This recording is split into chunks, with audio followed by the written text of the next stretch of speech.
Okay, so in the last lecture, the previous video, we learned how to determine extrema of continuous functions on a closed interval. And the last example we did was this. We learned that we had on this closed interval, this function attains a maximum there and a minimum right here where the derivative is 0. So with a lot of the functions that you'll see in the textbook, you can do this. You can literally just calculate the derivative, set it equal to 0, and then you can find these extrema, right? But sometimes, well, not sometimes, most of the times in applications, you don't have such clean looking functions. So we need to think of a way, an iterative way to find these extrema. In particular, with relation to data science and machine learning, we would like to find relative minimum of functions. And we'll get to why after we learn how to do this. So we know what this function looks like. It looks something like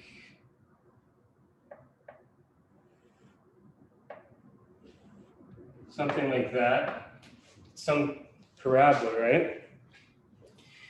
And our goal is to guess what the minimum of what a local minimum of this function will be, and then to see if we can use information about the derivative to make a better guess. And this is similar to what we did with Newton's method. So what we can do is maybe say, let's make our initial guess right here. Okay, and what do we have access to? So we know f of x, and we also have access to the derivative, the first derivative. And we don't know the second derivative. We just know the first derivative. So with this information, and we make a guess, we can get some numerical values back. We guess that, we can plug in there, and then plug in there, and we get some numerical information back. Can we use this information to make a better guess as to what the minimum of that function is? Well, we can do this by using the derivative to tell us where we are on the function. So if we evaluate, so that's like x naught, and this is f of x naught, there. So we make a guess, and we see where the function's at, right? Now, if we evaluate the derivative, it's going to give us the slope of that line. What's the sign of that slope? So in that case, what? So f prime of x0 is positive, right? Right? It has positive slope. Which means if it's positive, right, and we take a little bit of a step that way, are we going up the function or going down the function? Anybody want to tell me? If it's positive, if we go to the right, are we going up or down?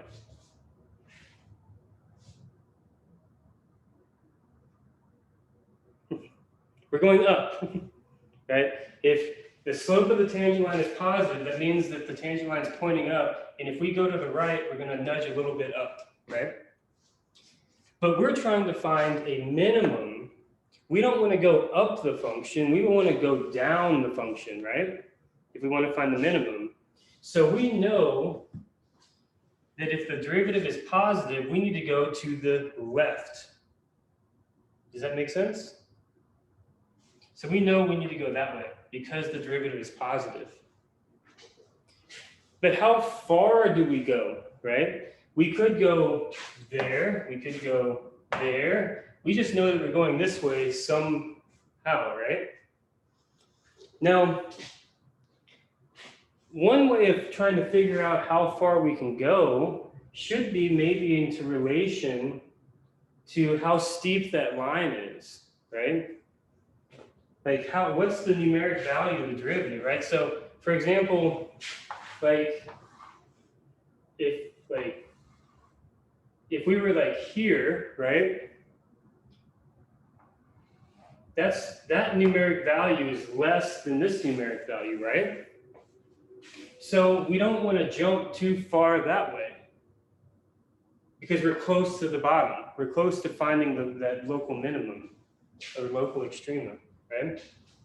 But here, it's really steep, so we need to we know we need to move some distance, right? Now, even more so, if the derivative of some value is close to 0, we know that we're basically at a local minimum, right? Or a local extrema, if it's at 0. This derivative is going to be far from 0, so we know we're not close to the minimum. So how can we account for this? Well, maybe let's just for the sake of the picture, we look at the derivative and we know that we need to go to the left because the derivative is greater than 0 at that point. So what if we guess right here?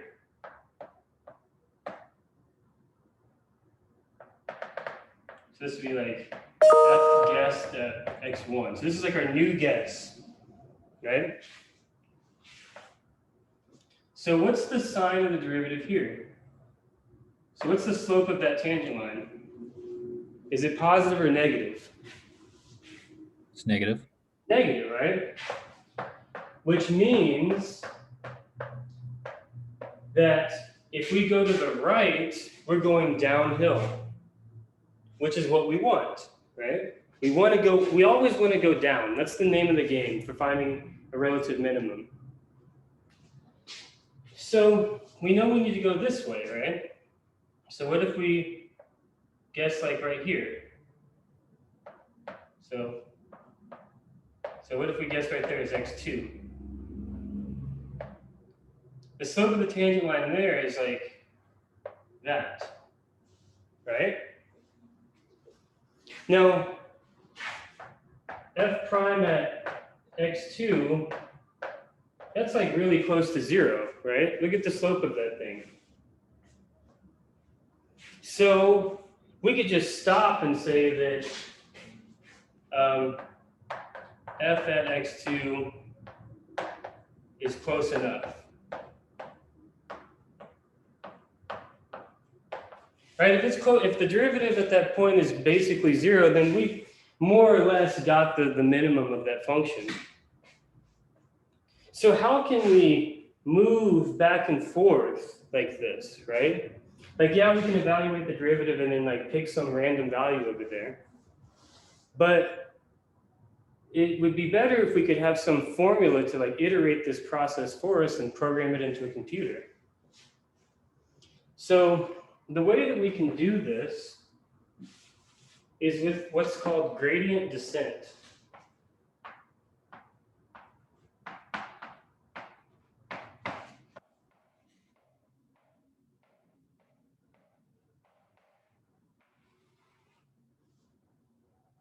And how it works is you have an initial guess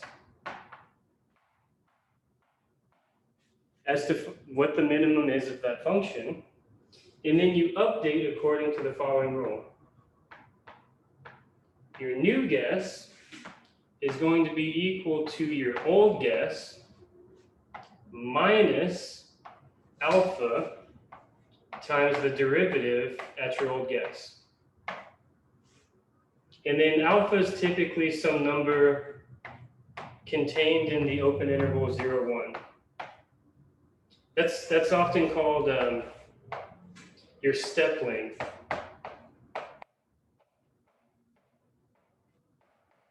Or step size. It's some number that kind of scales how far you move from left to right. Now, does that make sense for this picture? Well, going back to our initial guess here,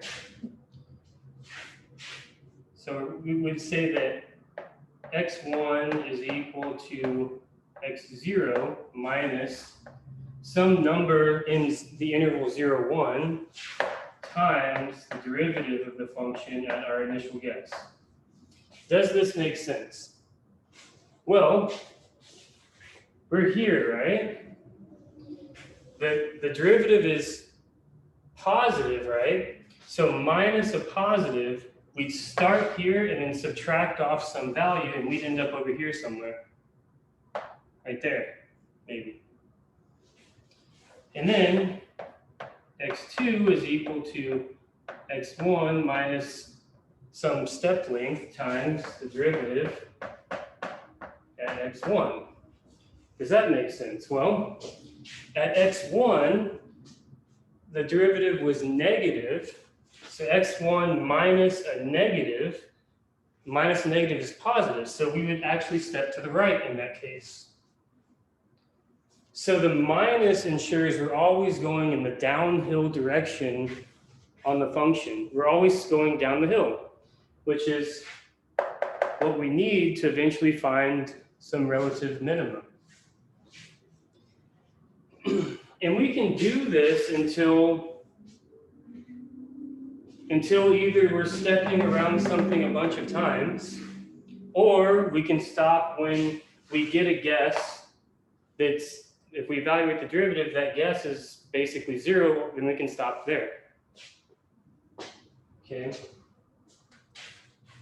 So let's see if we can just like kind of do this by hand, and then we'll program it maybe later. So let's see if we can do this by hand for this function, which, by the way, we already know that the minimum happens at the point 2, 1. And we already found that, right? We know the answer ahead of time, so when we do this method, we can check ourselves to see how good it works. And if you have a calculator or something like that on you, I'm going to need your input. So have your speaker on to tell me the answer, because this is a numerical thing that we'll be doing.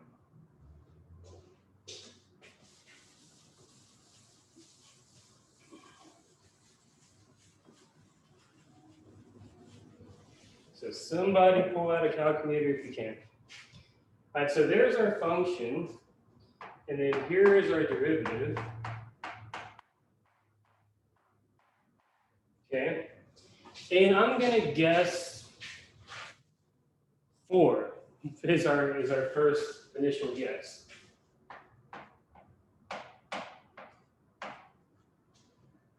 Okay, so now let's update according to this rule. So then x1 is going to be equal to 4 minus, and then we're going to choose maybe alpha to equal like 0.25 is our step length. Hopefully that's not a bad choice. I kind of came up with this right before we did this, so we might have to change our step length, but we'll see. So our step length times f prime at 4. So what is that equal to? 4 minus 0.25 times, so 8 minus 4 is 4. Oh, this is easy to do. That's just 3. Right? So our new guess, if we would have picked 4, our new guess is now 3. So now what's our next guess? Well, it's going to be 3 minus 0.25 times the derivative evaluated at 3. So what does that equal to? 3 minus 0.25 times So 6 minus 4 is 2.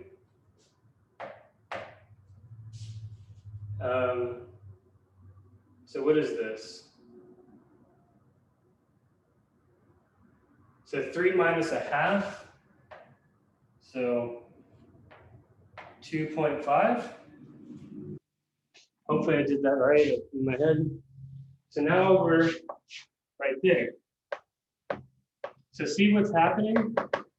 We're like getting closer and closer and closer to that minimum. Okay, what's x3? It's 2.5 minus our step length times the derivative at 2.5. So that's equal to 2.5 minus 0.25 times. So what is that? 5 minus 4, 1. So so what's 2.5 minus 2.5?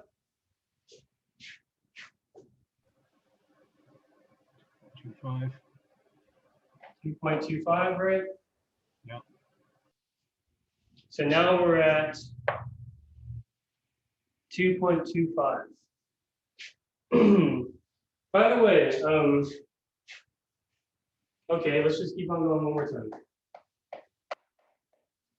2.25 minus 0.25 times the derivative at 2.25. So what's the derivative of 2.25? It's 4.5 minus 4, which is 0.5.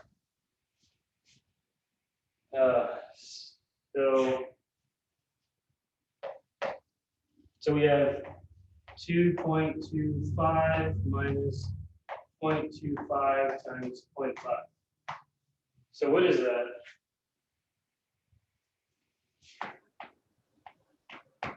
Someone with a calculator? What is this guy? 2.375. 2.375? Yeah. 2.5 minus 0.125. So you get a quarter times a half is an 8.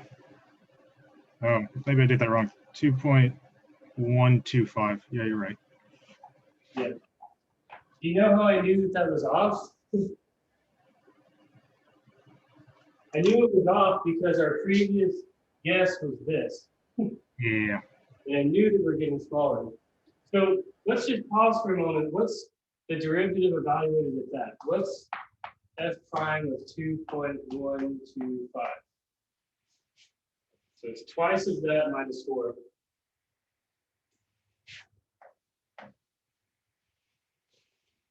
So what's that value? The derivative evaluated at 2.125. 0.25. That's good enough for me. The true answer is x equals to 2.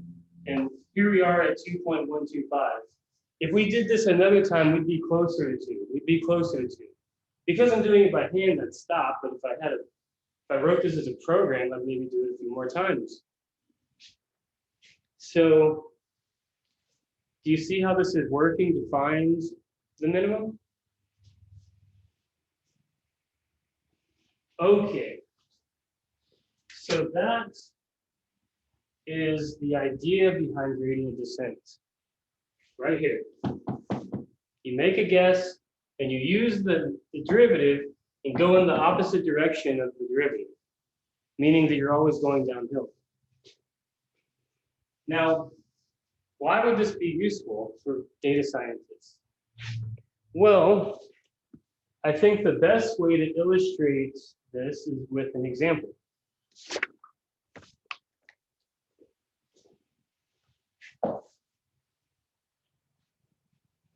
Okay. An example problem. And what is the problem that we have? Let me think of a good example. So suppose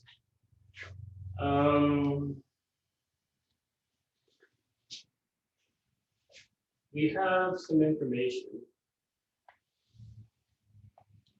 So on the x-axis, we have maybe like age in years. And on the y-axis, maybe we have like height. And we have some observations. We have some data that we have. In the data measure, for each age, we have some height that's out there.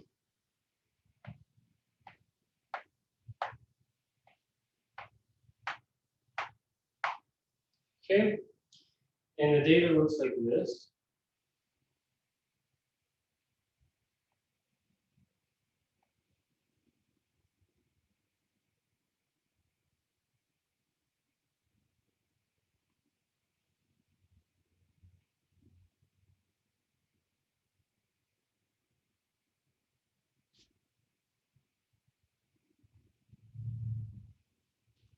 It looks something like this. So what does our data look like? It's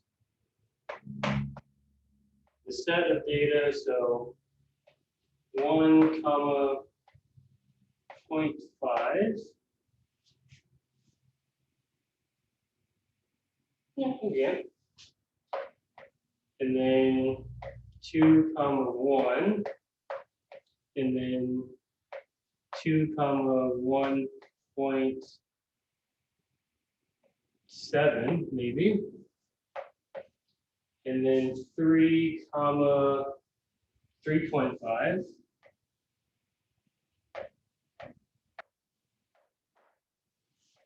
And 3, 4, and then finally 4, 4.2.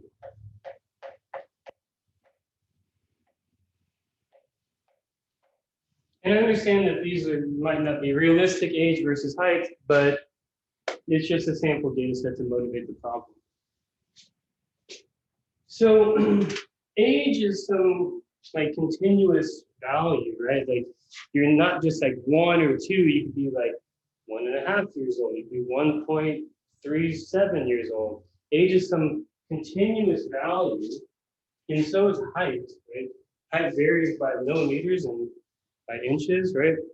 So the idea, the thing that we want to know is we want to be able to, so what's our goal, I suppose?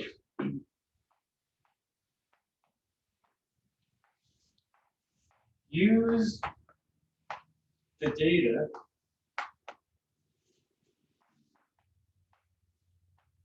to make predictions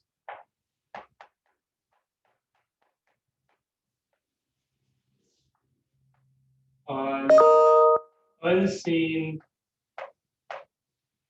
data, I suppose. Right, so we have ages 1, 2, another 2-year-old, 3-year-old, another 3-year-old, 4-year-old. We want to use this data to somehow make predictions on someone that is 3.5 years old.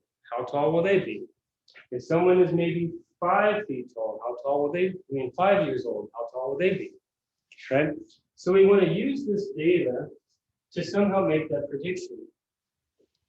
And one of the most common forms, well, actually, before I talk about what we're going to actually do, I need to tell you what type of problem this is.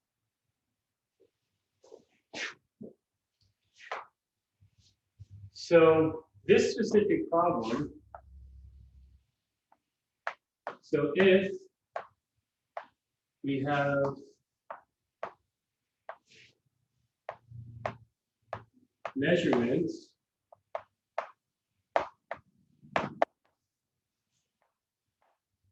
and labels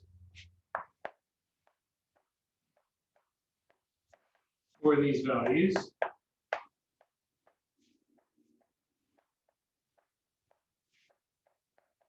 then this problem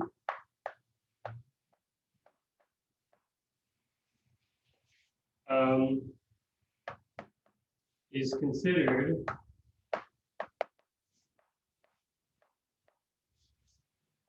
a supervised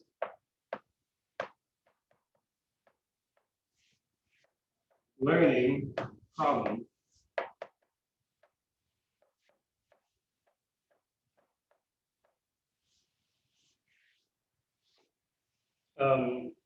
So supervised learning means that we have measurements and labels. If we have a collection of measurements and labels, and we want to make predictions on labels for unseen measurements, then this is called supervised learning.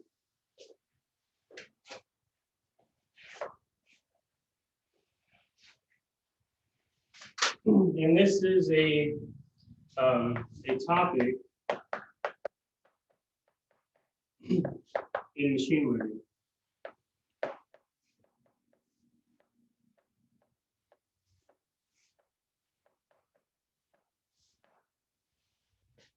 Okay, but what is machine learning? Do any of you have any ideas as to what machine learning is?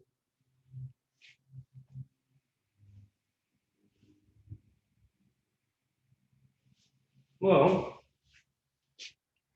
generally speaking, you can think of machine learning as the process of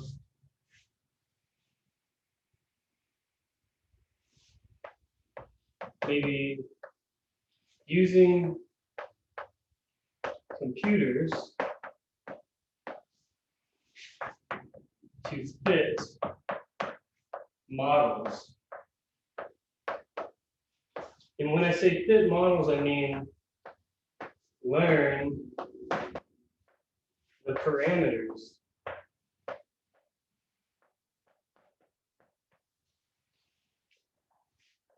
of a model. That's basically what machine learning is. It's kind of a vague definition. But again, this is a calculus course. This isn't a machine learning course. For our purposes, that's good enough. So in order to implement machine learning, we consider this as machine learning. We have the data, it's supervised learning data. So now we have to pick a model to which we can train the computer to learn the parameters of that model. Well, with our data here, we have measurements of age, measurements of height, and we want to make predictions on unseen data that we haven't encountered. One way we can do that is to fit a line the best we can to approximate that data. And then, if we can learn such a best line, right, there could be other lines, right? Like, does that line fit the data? Well, no. Maybe, what about like that one? No. But this one right here, that one looks like a good line. If we could somehow learn that line, then we can make predictions. How? Well, what does that line look like? That line looks like y is equal to some slope w times x, right? So if we get a new age, we plug it into that x and that slope, we get out a predicted y. So like if we have some age right there, the predicted value, we'll call it y hat, would be right there. So then we would have a prediction. So the process of finding this line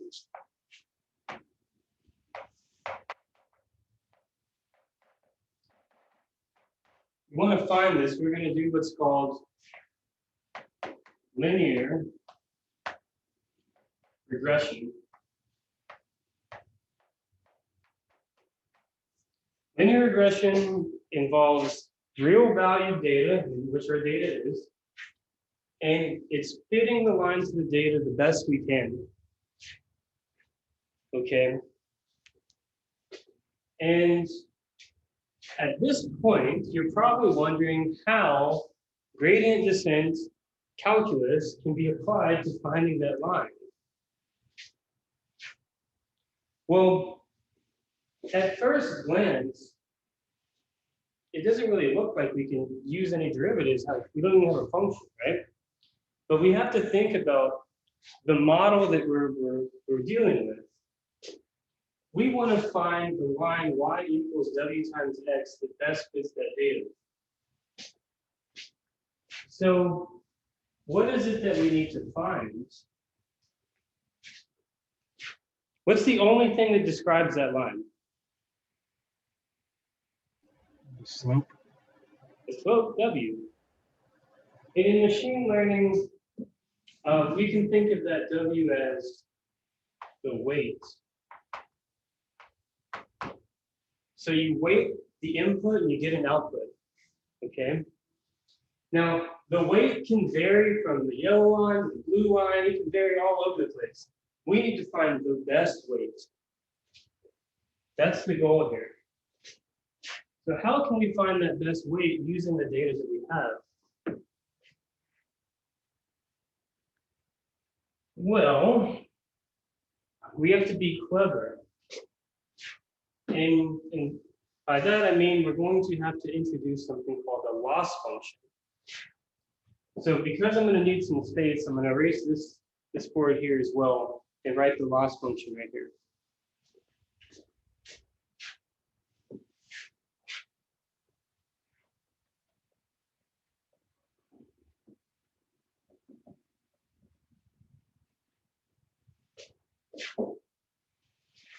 So in order to do this in a concise manner, I need to introduce something called sigma notation. So if you haven't seen sigma notation before, it looks like this. That capital sigma just means we're summing over an index. So x1 plus x2 dot dot dot plus xn. So the I just varies from 1 all the way to n and just sum that stuff. Is that clear? It's just a fancy way of writing the sum. Okay. So our loss function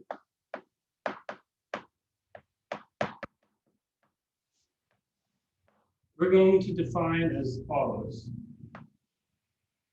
For a given weight, W, our loss is going to be 1 over 2 times n times the sum from I is equal to 1 to n of W times xi minus yi all squared. Now this might seem very strange looking at first, but what this is summing over for our data here, so this is like, if I labeled our data here, this would be like x1, y1, x2, y2, so x3, y3, x4, y4, x5, y5, and then x6, y6. So in this case here, the number of data points is equal to 6. So this would be a 6 right there. Okay. Now, I know that we're going over time, and we definitely are going to go over time, but it's not too much more. So if you need to leave, that's okay.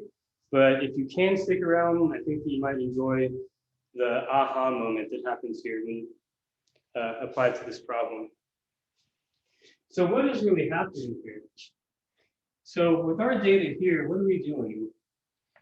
The loss for a given W is equal to 1 over 6. okay, times 1/2 times, so what's our first x? 1. First y is 0.5 squared. That's 1/2 times w times 2 minus 1 all squared plus 1/2 times w, and then what's our x3? 2 minus 1.7 all squared plus 1/2 times, that's our fourth one, right? So w times 3 minus 3.5 all squared plus 1/2 times, so it's our fourth one and our fifth one. That one times 3 minus 4 all squared plus 1/2 times w times 4 minus 4.2 all squared. So there's 6 total points that we're looking at here. So why would I call this a loss function? Well, notice this. Our line is just that, right? W times x, both times x, right? And we want that to be as close as we can to the points, all the points, right? So here's like our x1 right there, right? And then here's our y1. How far away is that line from that point? And then here's like x2, y2. How far away is that point from the line? How far away are each of the points from the line? And then also, this is also x3, by the way.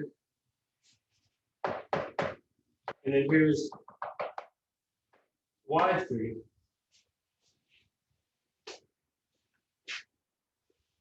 How far away is that from the desired line? For example, the blue line is like really far away from that point, right? So for that slope, that line would have been really far away from the point. That's bad. We don't want that. We want our line to be as close as possible simultaneously to all those points. Well, look what happens here. So I'm going to maybe use like green. How far away are we, right? How far away are we for that one? Isn't it just this? That's one way of measuring it, right? That's our predicted value, W, our weight times 1, and that's the y, the actual y value, right? Like the actual y value is there, and we predict up there. So that's how far away we are in the first point. This right here, how far away are we on the second point for that given slope? How far away are we on the third point for that given slope? Fourth point, we're summing the distances, right? This squared is like taking the distance in a sense. Does that make sense?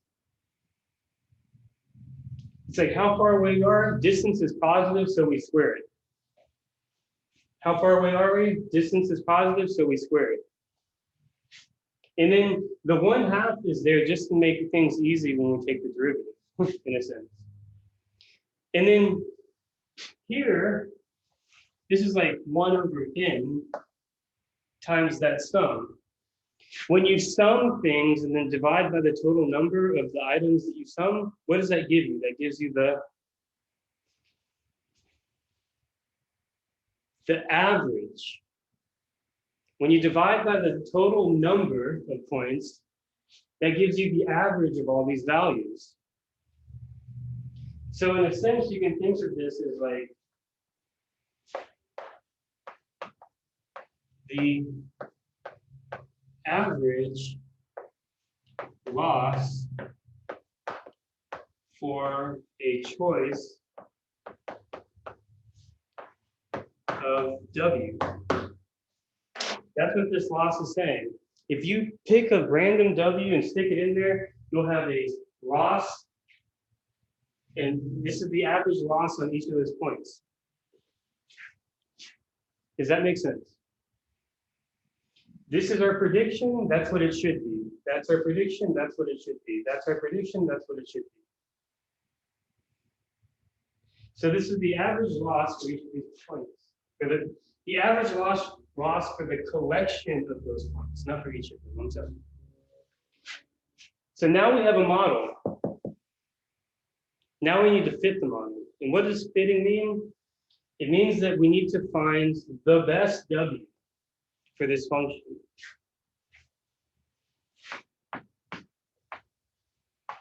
We want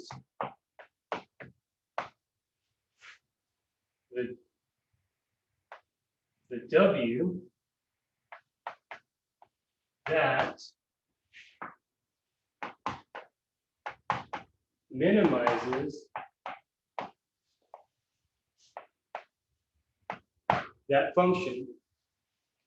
That's where the derivative comes in, because we just learned how to like find local minimums, right? How do we find local minimums? We can either set the derivative equal to 0 and solve for the variable, or we can use gradient descent.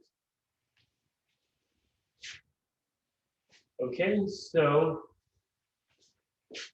what we can do, which by the way, does anyone know what the derivative of this function would look like? Anybody?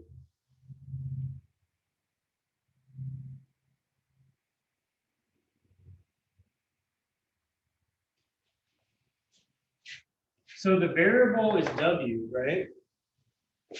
So I just want to like notice that dl dw. Let's just find out what that derivative is. Well, what's the derivative of this first green piece right here with respect to W? Use the chain rule. The derivative of the outside is 2 times the half, right? Times the derivative of the inside with respect to W. What does that give you? So the 1 over n is multiplying everything, so we can just ignore that for now and leave it on the outside. So this derivative is going to be W times 1 minus 0.5.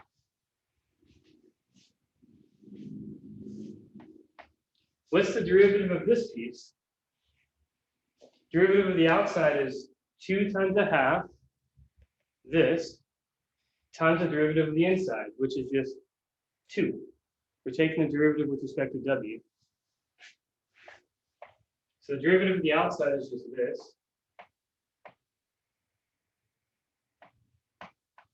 Times the derivative of the inside. Do you see the pattern? That's why it's convenient to have a 1/2 there. Because when you take the derivative of the 2 times the half, the constant goes away. And then the derivative of the inside is just the coefficient of W. Do you see that? So hopefully you see that, and I can just like write it with the summation notation.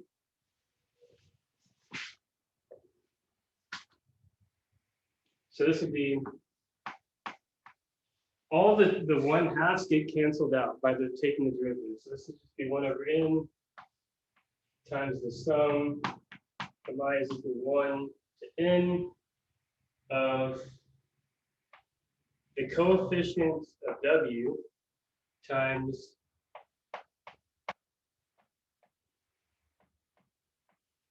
that. So that'll give you the derivative. It turns out for linear regression, you actually can set this equal to 0 and solve it.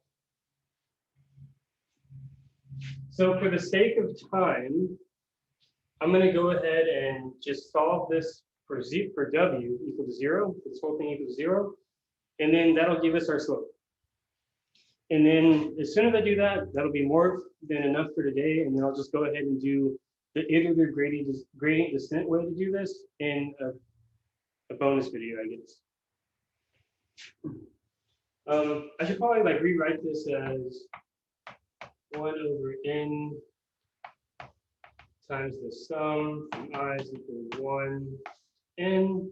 So that times that is w times xi squared minus yi times xi. If I just spin that in.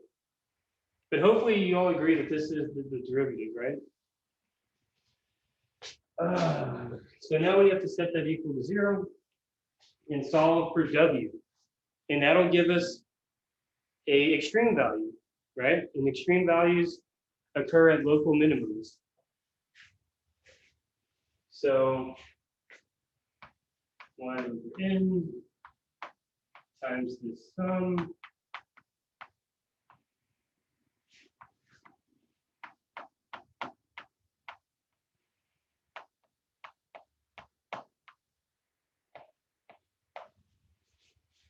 equal to 0. So we can just multiply both sides by n to get rid of the average, right? And then we have the sum y is equal 1 to n of wxi squared minus yi times xi equal to 0, right? Now, this sum, like you can always split sums up, by the way, right? Like how you add things doesn't matter, right? So I'm going to go ahead and rewrite this as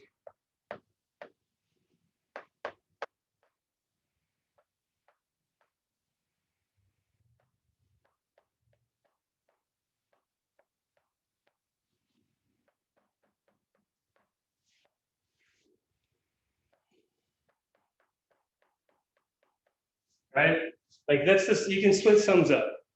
There's nothing multiplying this, it's just that minus that for all of the terms, so I can just split it up into two sums, right? So then I can write this as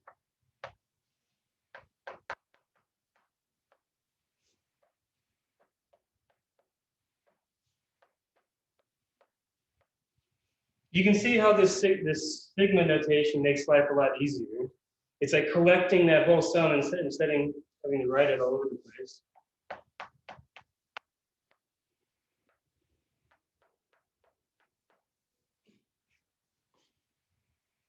Okay, but then that's just a constant multiplying each of those, the w, and that's what we're trying to solve for. So I can just take that out.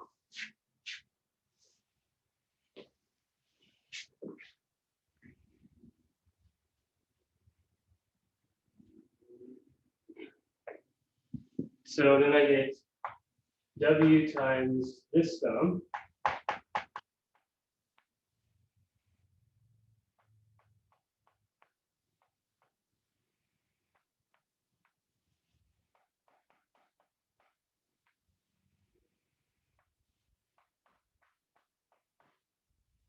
like that, right? And then I'm trying to solve for w now. So I just divide both sides by that and I'll have it.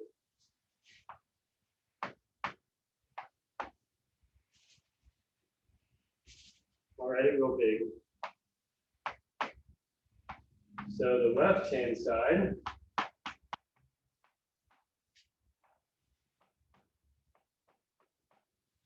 divided by that.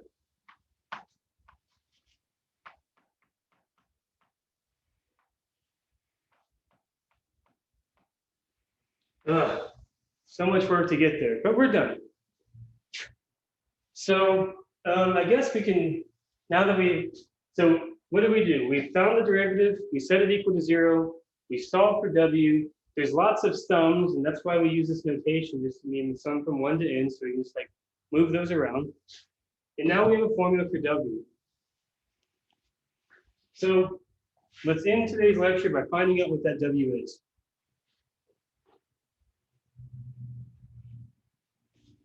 Okay. So w is equal to the product of all those x's and y's. So here, oh, I'm going to need a calculator, by the way, if someone has one. So it's that times that plus that times that plus that times that plus that times that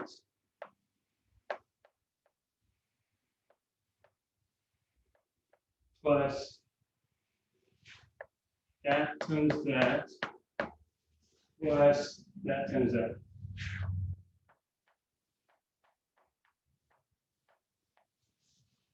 So that's what that formula says. That times that plus move I to b2, y2 times x2 plus y3 times x3 plus all the way through. And then that's divided by all the xi's squared. So 1 squared plus 2 squared plus 2 squared plus 3 squared plus 3 squared plus 4 squared. Please, somebody put the calculator. Anybody? I need the help. I got 1.051.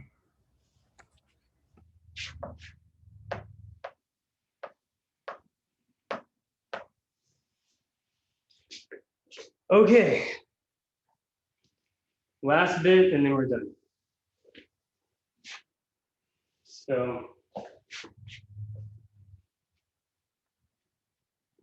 I'm going to try my best to draw this graph as good as we can.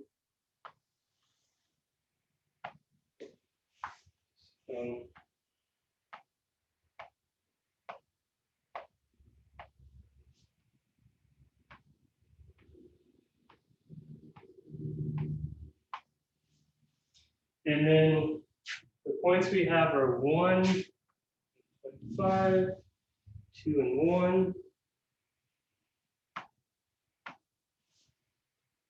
2 and 1.75 there, 3 and 3.5, maybe like right there, 3 and 4, right there, and then finally 4, 4.2.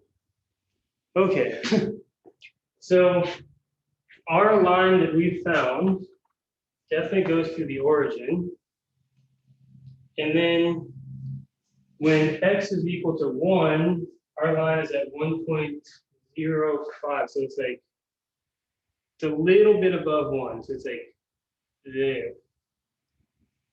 So then what does that line look like?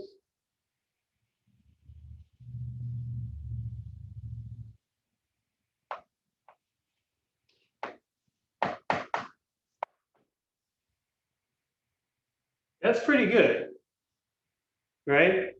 So then if we have some value, like suppose you want to measure on someone that's 5 years old, right? Our predicted, which you typically use a y hat, would be 1.051 times 5. So what is that value?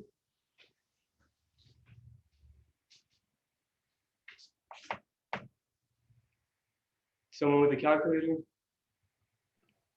5.256. So that's like, well, it should be on the line. So it's like the predicted value should be around that, not exactly that, but around that.